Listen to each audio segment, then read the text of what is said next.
Bonjour, bonsoir à tous et à toutes, bienvenue dans ce nouvel épisode du Wrestling by Jordan podcast. Aujourd'hui un petit programme sympathique, avec bien sûr en point d'orgue la preview du prochain PLE de la WWE qui sera ce samedi. Un show, est-ce qu'on est hypé, on va en parler. Avant ça, je vais aussi parler rapidement de ce qui s'est passé à NXT à Dynamite, c'était des shows un petit peu spéciaux, on va en parler vite fait. Voilà, je vais essayer d'être assez court quand même. C'est pour ça que je pense qu'on va commencer dès maintenant avec le premier show de la semaine, NXT. Je vais pas parler de Raw parce que je l'ai pas vu. Je suis Raw SmackDown, honnêtement, je regarde très rarement en entier les shows. Je suis juste souvent sur les réseaux ce qui se passe. Et si je vois qu'il y a vraiment des segments ou des matchs qui sont recommandés, bah là on les regarde. Mais NXT, j'étais présent, j'ai bien regardé ça. J'étais plutôt hype, notamment par le match qui a ouvert le show.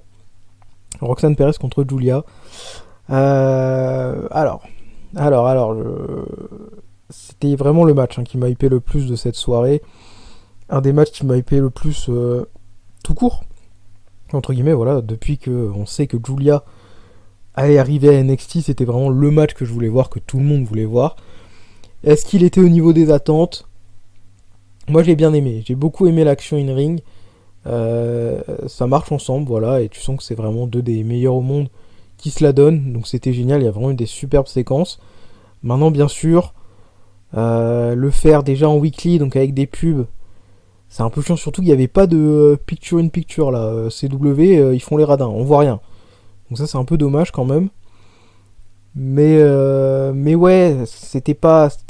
Je comprends pourquoi ils l'ont fait, ça faisait un très gros match pour la première sur cette nouvelle chaîne. En plus, excellent score, il me semble, dans les audiences pour NXT. Donc, je comprends pourquoi ils l'ont mis là. Maintenant, pour le match en lui-même, on sent qu'elle peut faire 100 fois mieux, honnêtement. C'était très bon, mais voilà, tu sens que voilà, les pubs, il y a eu 13 minutes. Bon, c'est pas mal, mais on sait que voilà, tu peux leur donner quelques minutes en plus. Et bien sûr, la fin. Voilà, la fin. Alors, moi, c'est vrai que j'étais honnêtement persuadé, mais à 100% que Julia allait gagner. Parce que je me dis, bah voilà, tu vas pas la faire perdre. Alors, pas dans son match de début, mais voilà, son premier vrai gros match. Et bah, si, voilà, avec un retour de Cora Jade. Alors, je sais que beaucoup de gens détestent Cora Jade viscéralement. Enfin, en tout cas, j'ai vu ça sur les réseaux. J'avoue que je comprends pas. Alors, c'est sans être ma catcheuse préférée, Cora Jade. On sent vraiment que elle a le charisme. Je trouve qu'elle a un gros charisme.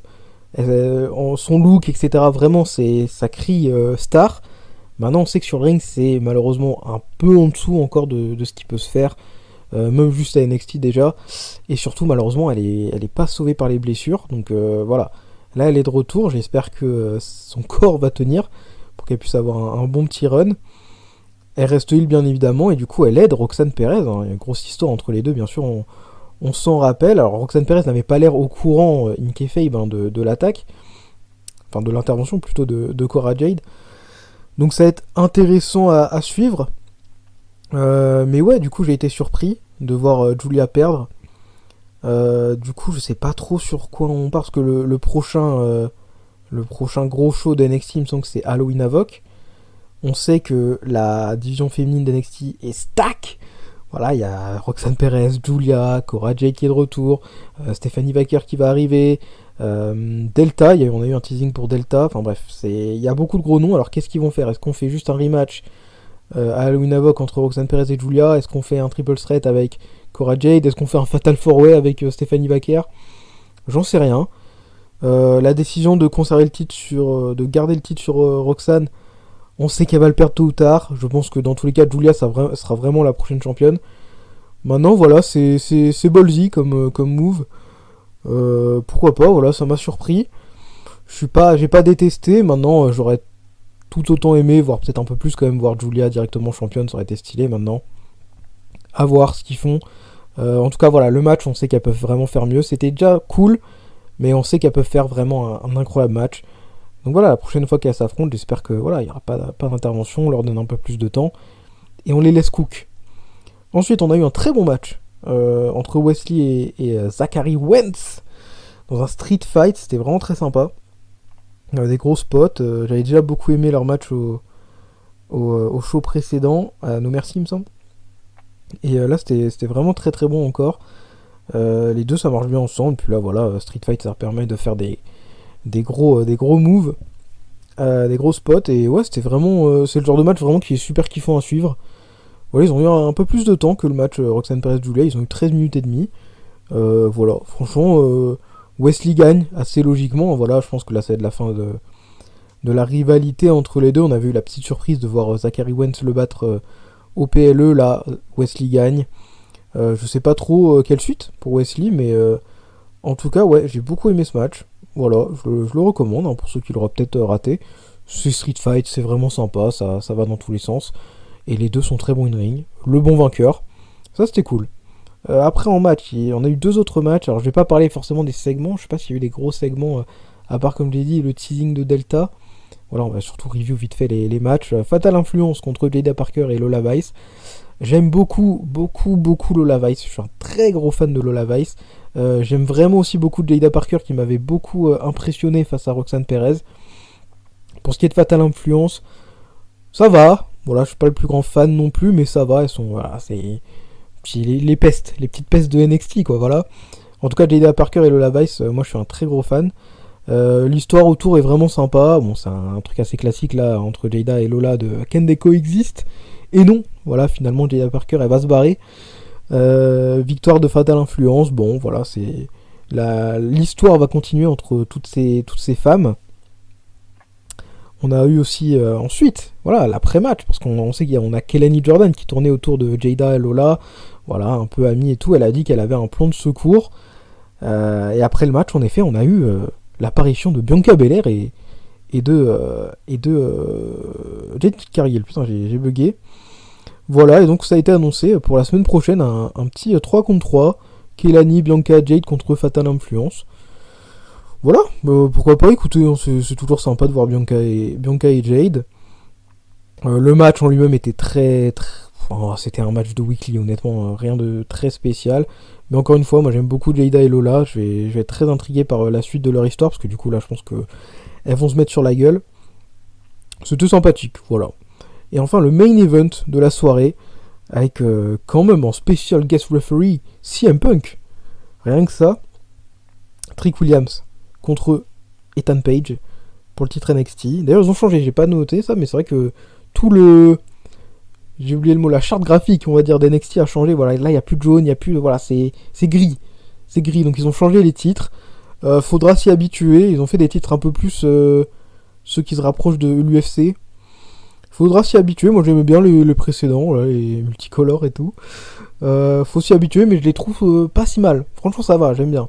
Je pense que quand on sera habitué, ça va être vraiment cool. En tout cas donc, le main event, voilà, Trick Williams, Ethan Page, l'arbitre CM Punk. Le match en lui-même était assez osef, honnêtement. Voilà, il n'y a pas grand-chose du match qui m'a marqué. Voilà, Trick Williams est toujours aussi over. CM Punk, c'était sympa, voilà, dans ce rôle d'arbitre.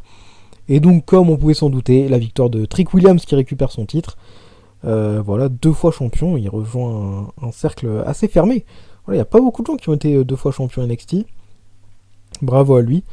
Ouais, je pense que c'était la bonne décision. Voilà, on lui redonne le titre. Ethan Page, c'était sympathique. Voilà, quelques mois.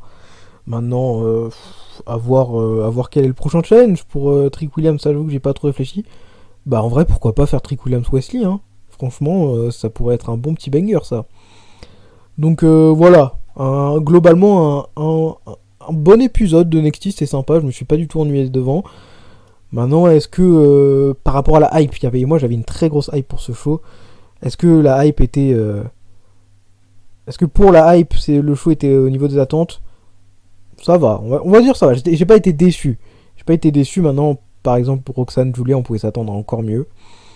Mais voilà, écoutez, on a eu des bons matchs, des changements de titre. La semaine prochaine, ça risque d'être très sympa aussi. Voilà, des bons débuts pour NXT sur la chaîne CW. Ensuite, j'ai fait beaucoup trop long, mais moi je suis un gros fan d'NXT, donc je vais en parler. J'ai essayé de faire beaucoup plus rapide par rapport à l'AEW, c'était le show anniversaire. 5 ans d'AEW. On était à Pittsburgh, malheureusement, du coup, ça veut dire qu'on a eu un match de Britt Baker, mais avant ça, on a quand même ouvert le show avec un match que tout le monde attendait, Ricochet contre Will Ospreay pour le titre international. Euh, alors. Bon, alors, je sais que dans tous les cas, ce genre de match, ça va diviser, comme déjà leur premier match, leur match référence à New Japan dans le Best of Super Junior avait déjà beaucoup divisé. Moi j'aime bien, voilà, c'est pas du catch, si c'est du catch, voilà. Vous avez le droit de pas aimer ce style, mais en tout cas c'est du catch. C'était très divertissant à voir, voilà, l'action était excellente, c'est Will Ospreay et Ricochet, donc je pense c'est impossible d'avoir un mauvais match entre les deux. Maintenant, voilà, on va dire que j'ai beaucoup aimé, et ensuite t'as le finish, et je sais pas ce qu'ils ont voulu faire. Enfin, en fait, je pense comprendre l'idée, mais est-ce que c'était vraiment nécessaire? Donc on a de base un no contest, les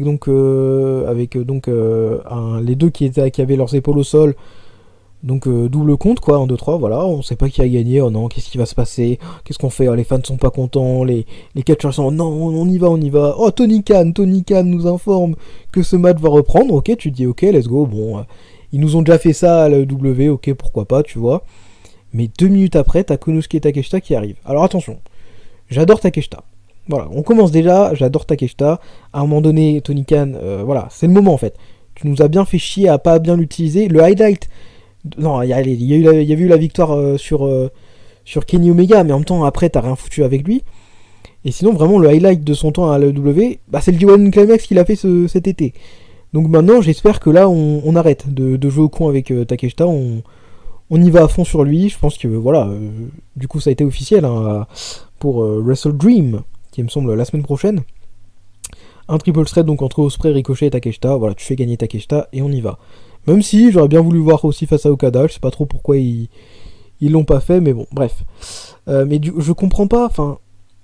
En fait, l'intervention de Takeshita me gêne pas forcément, mais pourquoi faire 2 finishes de merde comme ça? Ça, j'ai pas compris. Tu me fais le premier faux finish, du coup, je suis en mode, ouais, d'accord, ok, vas-y, on continue. Et direct après, tu fais Takeshita, donc... Je pense que l'idée c'était pour mettre vraiment la hit sur Takeshita, voilà, parce que les gens du coup ils étaient en mode putain merde, le match reprend, tout le monde est chaud et puis là il vient. Mais encore une fois, l'exécution était bizarre et j'avoue que ça m'a un peu dérangé quand même. Donc le match en lui-même j'ai bien aimé, la direction que ça prend j'aime bien, le triple threat je suis ultra hype, ça va être un match phénoménal. Mais comment ils l'ont exécuté, j'avoue que je suis pas le plus fan. Voilà. Donc on commence bien le show et en même temps t'as le finish, t'es en mode ah. Ensuite, pareil, hein, je vais pas forcément parler des segments qu'on a eu, je vais surtout parler vite fait des matchs. On a eu Adam Page face à Juice Robinson. Voilà, là ça va être plus rapide, un match un peu plus classique, c'était sympa. Adam Page c'est très cool, Juice Robinson c'est vraiment sympa, c'est divertissant. Voilà, ils sont allés dans le public, Juice Robinson a été génial. Victoire quand même d'Adam Page qui a triché, voilà, il est méchant Adam Page maintenant. Hein. Mais surtout, voilà, le point marquant de ce match, c'est bien sûr le retour enfin de Jay White. Voilà, moi je suis un énorme fan de Jay White. Je suis globalement un peu déçu hein, comment la W l'utilise. Voilà, je pense que vraiment c'est le genre de mec sur qui tu peux bâtir ta putain de compagnie. Mais bon, évidemment tout le monde peut pas être champion du monde, hein, je dis pas, mais voilà. On sait qu'il peut être encore mieux. Là, je suis très content de le voir. Ça va être une feud très intéressante du coup, parce que j'espère qu'ils vont pas s'arrêter là. Adam Page, Jay White, avec 2 mecs qui, tu sens, ont un peu besoin de gagner, toujours. Bon, même si Adam Page ressort victorieux de la rivalité face à Swerve, quand même, tu vois. Jay White qui fait son retour, bah c'est vrai que revenir avec une défaite, c'est pas forcément le mieux. Mais c'est intriguant, voilà. 2 très gros noms qui vont s'affronter. J'ai très hâte, je sais pas quand ils vont faire ça, je sais pas s'il va y avoir déjà un match à Wrestle Dream, ou si on va attendre un peu. En tout cas, je vais être très intrigué de voir la suite de cette rivalité. Comme je l'ai dit, malheureusement, Pittsburgh, ça veut dire match de Britt Baker. Malheureusement, parce que je suis pas fan hein, moi, de Britt Baker. Voilà, je vais pas aller non plus jusqu'à l'insulter, etc. Mais juste, c'est pas fou, quoi. Moi, je la trouve... Alors, oui, elle a du charisme, oui, elle connecte avec la foule. Surtout à Pittsburgh, bien sûr, mais... ouais. C'était un match face à Serena Deeb, c'était sympa, oui, non, ok quoi. C'était pas nul, pour le coup je peux pas dire c'était nul. Ça va vraiment pas me marquer, c'était vraiment juste ok quoi, je mets vraiment moyen, mid. J'ai pas grand chose à dire sur le match en lui-même, on a eu quoi à la fin, on a eu Serena Deeb qui a voulu attaquer encore Britt Baker, on a Queen Aminata qui est venue aider Britt Baker. Ok, on avait Maria May, moi ça m'a fait très peur ça, hein. commencez pas à teaser Britt Baker contre Maria May, je vous dis tout de suite. Ça va très mal se passer, Tony Khan. Mais en tout cas, voilà, Maria May était dans le public, voilà, regardez ce match. Alors, la direction que prend Maria May, ça a l'air plutôt d'être un match face à Willow Nightingale, donc ça m'intéresse un peu plus. Mais voilà, commencez pas à planter les graines, hein, face à Britt Baker, il y en a vraiment pas besoin. Ensuite, on a eu un petit squash de Private Party, qui ont ensuite donc exprimé leur envie d'aller sur les titres tag. Il y a les Young Bucks qui sont arrivés, ils se sont dit, ça c'était un peu marrant, voilà, ils disaient, oh, vous voulez faire ça maintenant, allez vas-y. Ah non, au final c'est vrai qu'on a des dates limitées, donc on va pas la gâcher pour Pittsburgh, parce que c'est vrai que c'était un report là, comme quoi, voilà, ils ont pas besoin d'être là chaque semaine, quoi. Les Young Bucks, ils choisissent un peu leur date, à ce qui paraît.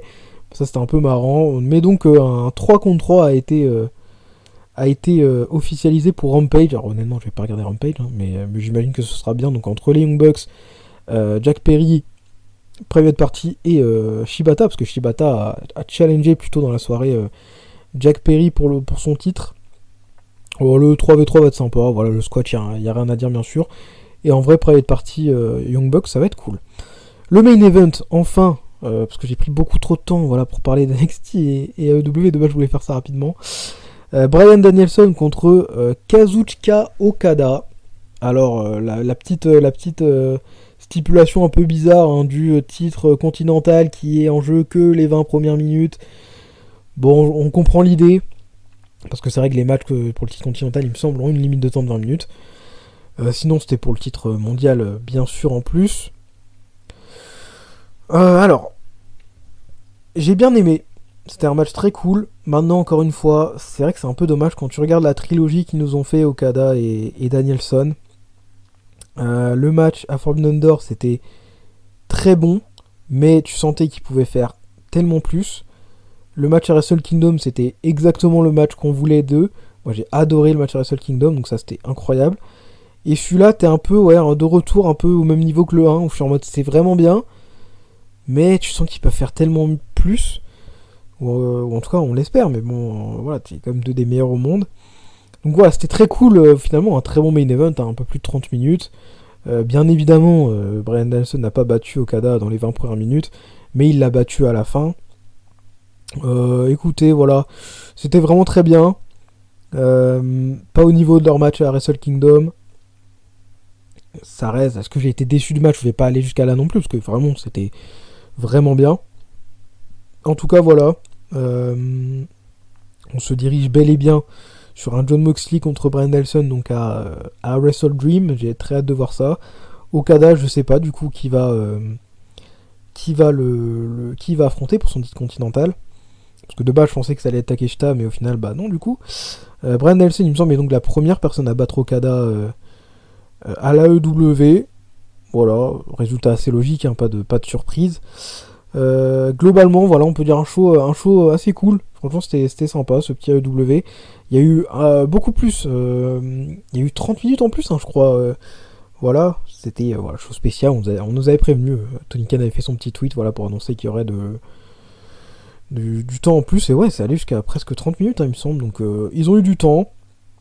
Ils se sont fait plaisir. Voilà, un show sympa. Il y a eu des segments aussi. Je vais pas forcément en parler. Est-ce que j'ai envie de parler de Chris Jericho? Pas forcément. Mais voilà, un bon petit show. C'était sympa. Maintenant, pour la dernière partie de ce petit podcast qui dure déjà près de 20 minutes, on va parler de Bad Blood. Alors là, c'est pareil, je vais essayer de pas être trop long, sachant que voilà, je vais pas faire l'acteur. C'est pas le pay-per-view qui me hype le plus, très sincèrement. On va en parler. Alors déjà, voilà, il y a eu la petite... c'est pas une polémique, mais bon, le petit truc, voilà, qu'est-ce qui va main event? Parce que d'un côté, t'es en mode, bah, la meilleure storyline, c'est haut la main CM Punk, Drew McIntyre, et une nocelle en plus. Mais en face, bah, t'as les politiciens de la Bloodline, quoi. Voilà, t'as Roman Reigns qui dit, bah, en fait, je suis le main event, et Triple H, il fait sa salope, quoi. Il dit, bah oui, en fait, t'es le main event. Donc, des reports qui sortent, et de ce que je m'attends, voilà, ça va être Roman Reigns et Cody Rhodes contre Solo Sikoa et Jacob Fatu, le main event. Qui le mérite pas, mais bon, même s'il y a The Rock, hein, c'est bon, quoi. Au pire, vous ouvrez le show avec ça, c'est très bien aussi. Hein. Bref, avant d'être un peu d'être aigri, Je vais déjà commencer par un match qui... Je suis pas ultra hype, mais je suis pas non plus... J'ai pas de sel. Nia Jax contre Bayley. Alors on commence tranquillement, Nia Jax contre Bayley, j'aime bien la petite histoire qu'il y a. J'aime bien aussi l'implication de Tiffany Stratton autour de Nia Jax et tout, c'est sympa. Leur match à SummerSlam, dans les souvenirs, était vraiment sympa. Donc c'est pareil, je m'attends à la même chose, là, un bon petit match. Est-ce que va y avoir un cash-in? Est-ce que Bayley va battre Nia? Est-ce que Nia va juste repartir championne? Ça, je suis pas sûr, honnêtement. Est-ce qu'il n'y a pas un petit cash-in? Parce qu'on build vraiment les tensions entre Nia et Tiffany. Tiffany, je pense qu'elle va pas accepter de se faire humilier encore très longtemps. Donc est-ce qu'ils vont encore une fois nous faire un faux cash-in? Je pense que ça sera un peu abusé. Honnêtement, quitte à faire un truc, soit vous faites rien et vous laissez Bayley et Nia Jax se la mettre normalement, soit vous faites le cash-in. Mais pas encore une intervention, tease de cash-in, en fait non, et Nia qui dit ouais mais t'as voulu de cash-in, mais quoi, non, t'inquiète. Voilà. Pas encore ça s'il vous plaît, mais à part ça, en vrai, voilà, ça va être bien. Moi j'adore Bayley, hein. Je suis un énorme fan de Bayley. Nia Jax, je suis pas le plus grand fan, mais il faut être honnête, hein, depuis qu'elle a fait son retour, là, elle est sur un très bon run. Vraiment, en termes de performance, c'est beaucoup mieux. J'avais vraiment bien aimé le match face à Michin. Donc, écoutez, voilà, ça va être sympa. Pronostic, dans tous les cas, je vois... En fait, j'hésite. Dans tous les cas, je vois pas Bayley repartir championne. Même si j'adorais, attention, moi je kiffe Bayley. Si Bayley est championne, je suis content, mais... Voilà, je les vois pas remettre le titre sur Bayley. Donc en fait, c'est soit Nia Jax gagne, soit il y a cash-in. Après, comme je me dis, ils ont un peu gâché le cash-in masculin dans la même soirée. Est-ce qu'ils vont pas attendre encore un peu plus pour faire le féminin? Je sais pas. Si Tiffany cash-in, j'espère qu'elle le rate pas. Hein, si faites pas les bolos. Donc voilà, je vais dire quand même victoire. En tout cas, pour ce match-là, victoire Nia Jax. Maintenant, est-ce qu'il y aura un cash-in après? C'est pas à exclure, mais je dirais... Ah, je les connais, on le connaît, Triple H, il aime bien faire durer les choses. Donc je dirais non. Voilà. Ensuite, on va parler de deux matchs là où j'ai pas du sel non plus, mais je suis pas le plus hypé. Voilà. Je sais que c'est une storyline que beaucoup adorent. Moi, un peu moins. Voilà, toute l'histoire avec le Judgment Day. Enfin, les Street Trash et les Terror Twins. Bon. Je vais parler des deux matchs en même temps, parce que c'est la même rivalité. Damian Priest contre Finn Balor, Liv Morgan contre Rhea Ripley avec Dominic Mysterio dans la Shark Cage. En fait, j'ai envie que cette histoire s'arrête à ce show-là. Voilà, quand je vois des gens dire WrestleMania et tout, mais vous êtes... mais ça va pas. Donc non, ne faites pas durer ça jusqu'à WrestleMania. Putain, on en finit, voilà. Victoire de Damian Priest, victoire de Rhea Ripley, on passe à autre chose s'il vous plaît. Non, en vrai, honnêtement, je sais pas. Franchement, ça pour le coup, c'est un point positif. Alors après, comme j'ai dit, je suis pas le plus grand fan. J'ai pas non plus suivi du coup tous les trucs avec grand intérêt. J'ai juste regardé en mode ouais, bon d'accord, il se passe ça, il se passe ça. Donc ça, un petit point positif. Honnêtement, je sais pas qui va gagner. Voilà, je trouve pas que ce soit... Des fois, on a des résultats, t'es un peu en mode bah c'est évident. Là, honnêtement, je sais pas. Franchement, que Finn Balor gagne ou Damian Priest gagne, je serais content et je pourrais comprendre. Que Liv Morgan gagne ou Rhea Ripley gagne, est-ce que je serais content si Liv Morgan conserve? Peut-être, peut-être. Mais bon, dans tous les cas, je peux voir les deux scénarios arriver, quoi. C'est ça que je veux dire. Je pense quand même que Damian Priest va battre Finn Balor. Comme ça, il prend sa revanche une bonne fois pour toutes, on va dire, sur Balor. C'est surtout entre Liv et Rhea, je sais pas du tout. En tout cas, on va dire, en termes de match, voilà, quand même un petit mot pour Damian Priest, Finn Balor, je pense que ça va être très bien. Attention, voilà, les deux hommes sont très bons sur le ring. T'as moyen de faire un très bon match. Après, voilà, c'est toujours pareil. Voilà, pas besoin de faire des interventions de tout le monde et tout, quoi. Au pire, faites un truc simple, voilà, juste vous les laissez la mettre, et ça va être très cool. Pour ce qui est de Liv Morgan, Rhea Ripley, je suis un peu moins convaincu. J'avais pas forcément adoré leur match à SummerSlam, j'avais trouvé ça très très ok tiers, quoi. C'était ouais, ok, sympa, sans plus. J'ai un peu peur que ce soit le même match. Dominic Mysterio dans la Shark Cage, j'en ai rien à faire, je suis désolé. Qui va gagner, j'en sais rien. Je vais dire, allez, Rhea. Allez, remets le titre sur Rhea. Voilà, ça a été sympa, ça a été marrant 2 secondes. Liv Morgan. Parce qu'en fait, si tu refais gagner Liv Morgan, en gros, est-ce que tu l'as fait gagner clean? C'est un peu ça l'histoire. Est-ce que tu l'as refait gagner clean? Quitte à la faire gagner, oui, pour moi, je préfère que ce soit clean. Hein. Nous ressortez pas une intervention, un truc, je sais pas quoi. Si vous faites gagner Liv Morgan, moi je préfère que ce soit clean, comme ça, en fait, c'est toujours juste, on n'en parle plus. Voilà, juste, soit Liv Morgan elle gagne clean, on n'en parle plus, soit Rhea Ripley elle détruit Liv Morgan et on n'en parle plus. Mais le problème, c'est que si Rhea Ripley gagne, bah ils vont faire évidemment un rematch, on les connaît. Donc, juste parce que j'ai envie que ça s'arrête, je vais dire Liv Morgan, mais bon, mon cœur est un peu plus pour Rhea Ripley, que je préfère largement, en tout cas, voilà. Je suis pas très convaincu par ces matchs-là, c'est pas des matchs que j'attends. Vraiment, on va parler ensuite du vrai main event de la soirée, CM Punk contre Drew McIntyre. Là, je suis beaucoup plus positif, et en fait, c'est ça le truc, c'est le pourquoi je suis pas ultra hype par ce PLE. En fait, il y a que CM Punk contre Drew McIntyre qui me hype vraiment. Je suis vraiment en mode, waouh, j'ai trop envie de voir ce match. Ça va être incroyable, en tout cas je l'espère. Moi je fais partie de ceux qui, même leur match à SummerSlam, j'avais bien aimé déjà. Leur deuxième match ensuite, le strap match, j'avais trouvé ça très très cool encore. Donc Hell in a Cell là, allez-y à fond. Voilà, ça va être la fin. Alors oui, la rivalité a duré assez longtemps, mais voilà, je pense que c'est la manière parfaite de finir. Maintenant, qui va gagner? Ça c'est pareil, en vrai, je suis pas sûr. Genre je dirais d'instinct plus CM Punk, mais franchement, s'il décide de faire gagner Drew McIntyre, bah ce serait très très cool aussi, hein. Je serais très content. Maintenant voilà, en vrai un petit CM Punk Gunther là, un petit CM Punk Gunther, moi ça m'intrigue.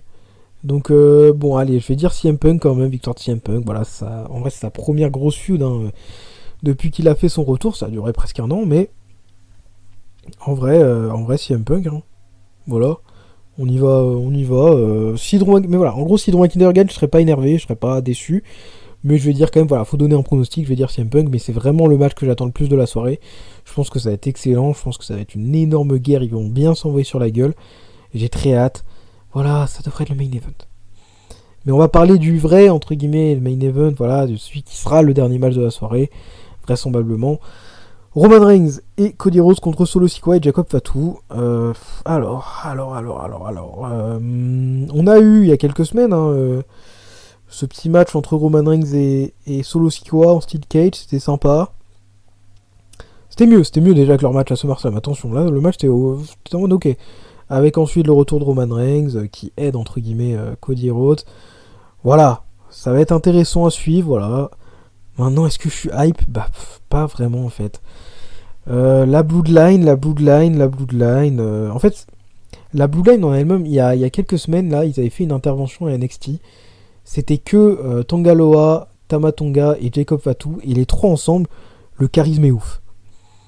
Mais tu rajoutes Solo Sikoa, je suis désolé, je suis pas non plus un énorme hater de Solo Sikoa, mais c'est juste que il est pas prêt. En fait, là, ils le mettent dans une situation, enfin, de main eventer, etc. Il n'est pas prêt, que ce soit in-ring, il est pas prêt, il a pas le charisme qu'il faut, je trouve.